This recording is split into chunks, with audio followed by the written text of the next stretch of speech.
Hey everybody, it's Anna and welcome back to my booktube channel. I realize that Pride Month has come and gone, which makes me very sad, but there's no reason why we shouldn't be able to be proud all year round, am I right? So today I'm going to be making the Pride Rewind tag video, which was created by Jackson Bird, and I've seen a bunch of other queer YouTubers that I love and admire doing it, so I thought I would go ahead and share my Pride Rewind tag with you. Have the questions pulled up on my computer over here, so let's go ahead and get started. Question 1, how do you identify? My name is Anna, my pronouns are she, her, hers, and I identify as bisexual, meaning I'm attracted to people of my same gender and other genders. In terms of how I identify as gender-wise, I was assigned female at birth, and I kind of feel like my gender matches up with that most of the time. I guess that makes me kind of questioning right now. I've been kind of experimenting with words like genderqueer and gender fluid, because I definitely feel like a connection to being female and being feminine and stuff like that, but it doesn't always match up with, I think, what people kind of expect when that is what they think of. That's what they think of when they hear like female or woman or something like that. So yes, and something else. It's kind of a big mystery right now. Okay, number 2, share a story of you doing something that probably hinted to everyone around you that you were queer, trans, etc. Oh my god. Well, definitely like in college, which is when I came out. I was about, I think, 20 years old when I came out, first to myself and then to a few close friends. I just couldn't stop talking about the fact that I was bi and letting everybody know that I was bi, and hey, I'm Anna, did you know, by the way, that I'm bi? So that probably gave it away in terms of being really obvious. I'm trying to think of like when I was little. I remember my sister and I used to sort of like play house, and when we would do that, our sort of characters we would play, one of us would be the mommy and one of us would be the babysitter, who was always a female babysitter, because we were like, well, that's really all you need to raise a child is a mom, because someone has to feed the baby. We were all breastfed, so that was like what we knew. We didn't know about like bottles and formula and stuff as little kids. And you need a babysitter, because who's gonna watch the baby when the mom has to do things like go to work? Which, looking back, also other things that I did, like my Barbies were super like challenging gender norms, like going around topless with their busty Barbie boobs. I remember once I had one of my Barbies that I play got arrested because she decided to go around topless, and then she decided to protest the police. I don't know where I got that from. That wasn't really the type of like household of sort of like, woo, free the nipple that I was raised in. So I guess that was just kind of from my own imagination or what I picked up from maybe the news, I don't know. And then I also was really into kind of like Mulan as a kid. She's still my favorite Disney character, but I love the way that she sort of like plays with and subverts these like societal gender expectations, but it's still just like, ugh, so good. I identify with her so much. Okay, number 3, when was the first time you had an inkling you were different? This is kind of a complicated question to answer, because being bisexual, when I was growing up, I always like really identified with the sort of gay boy characters in TV.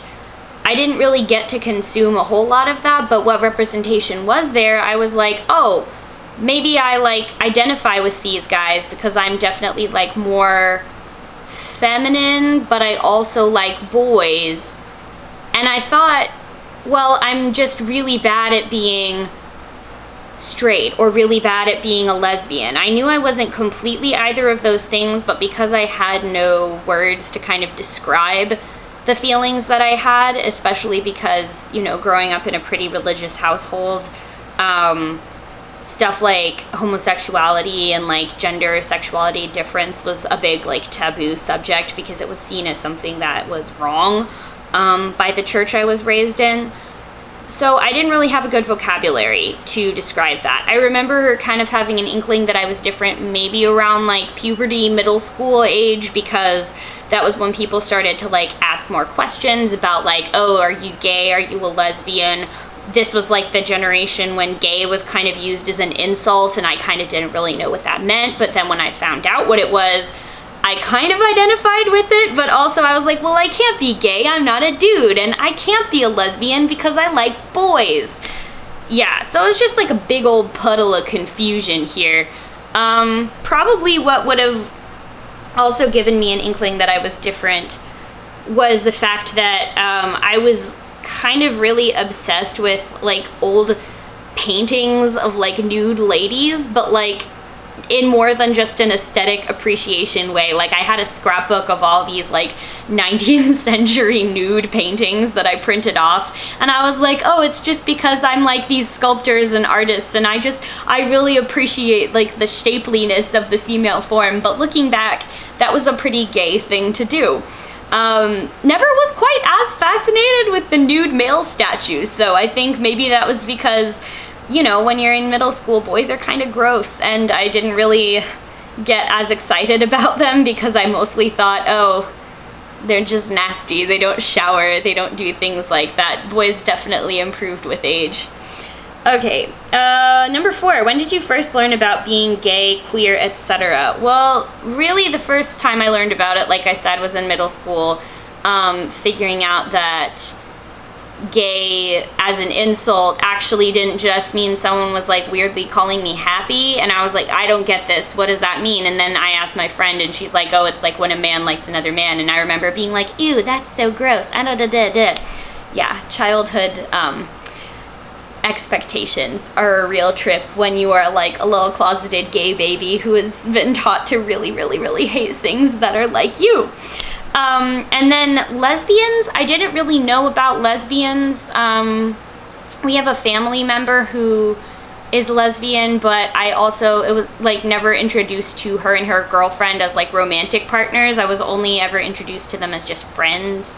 So it took me until I was older and actually had the language to figure out, oh, like I've really known like gay and lesbian people all the time. I just didn't know because, again, that just wasn't something that we talked about. So I did a lot of my like finding out about stuff like that, I guess kind of like on the internet, a lot of it from YouTube. And by the time I got into college, I was still kind of figuring it out and becoming more comfortable being myself, because I started making a lot of friends who were just sort of like queer people that were happily in relationships or single and just living their lives and being open about their like gender and sexuality, and how it was okay that that was different from what was deemed the acceptable norm. So I started, you know, hanging out with more queer people.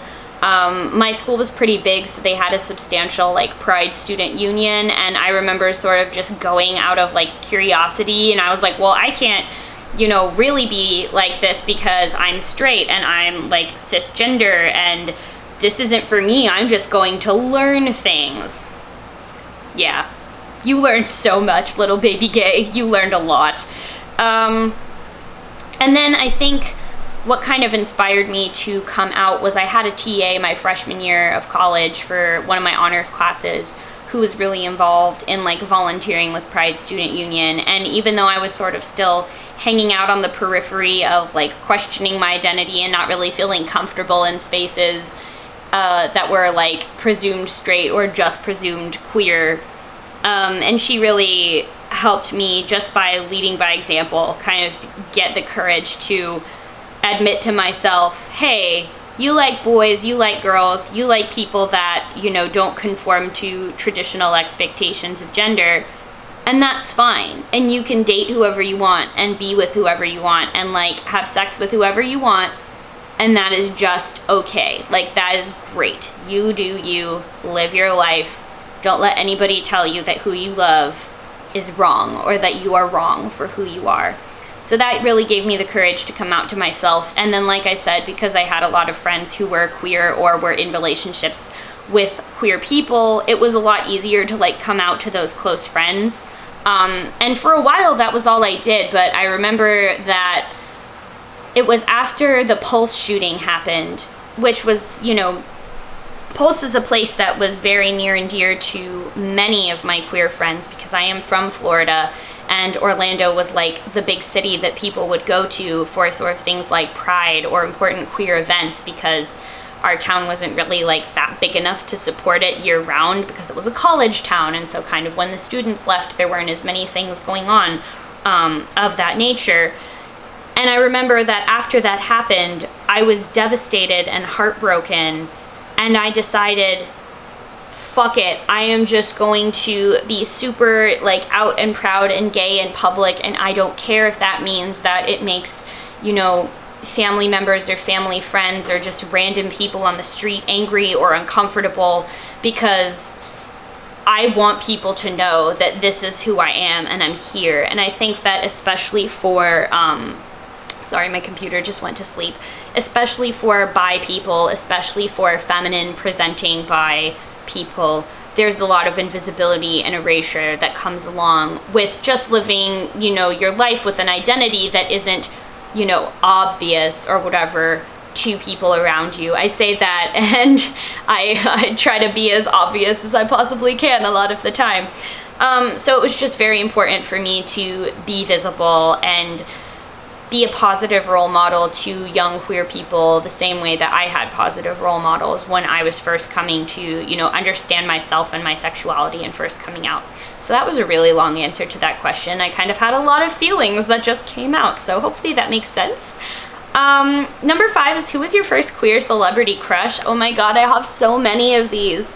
And for me, I guess, like, I'm gonna answer this question in 2 ways, right? Because I'm bi, so automatically people will like assume the queer celebrity crush is like the female crush, but you know what?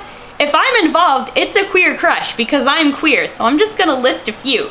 I remember the first few very clearly that I remember like actually crushing on were Kate Winslet in Titanic, which I've heard is a very common response, and also Embeth Davidtz, but not as Miss Honey from Matilda. So she played this sort of like bisexual coded Mary Crawford in the 1994, I believe, adaptation of Jane Austen's Mansfield Park. And there's a scene with her and the girl who plays Fanny that is just like, ooh, oh, baby gay sweat of nervousness and love coming right out while I was watching that.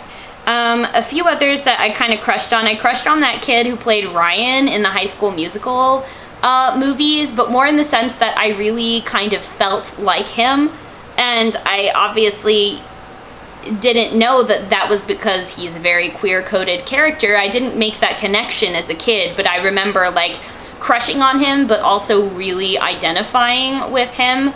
Obviously now it's basically like the entire cast of Thor Ragnarok is a queer celebrity crush for me, because that's probably the most bi movie in the world. And then a couple others are Janelle Monáe, who is an artist and musician and actress who I think is just the most beautiful woman in the world. I legit cried when I got to see her in concert because I crush on her so much. I admire her so much.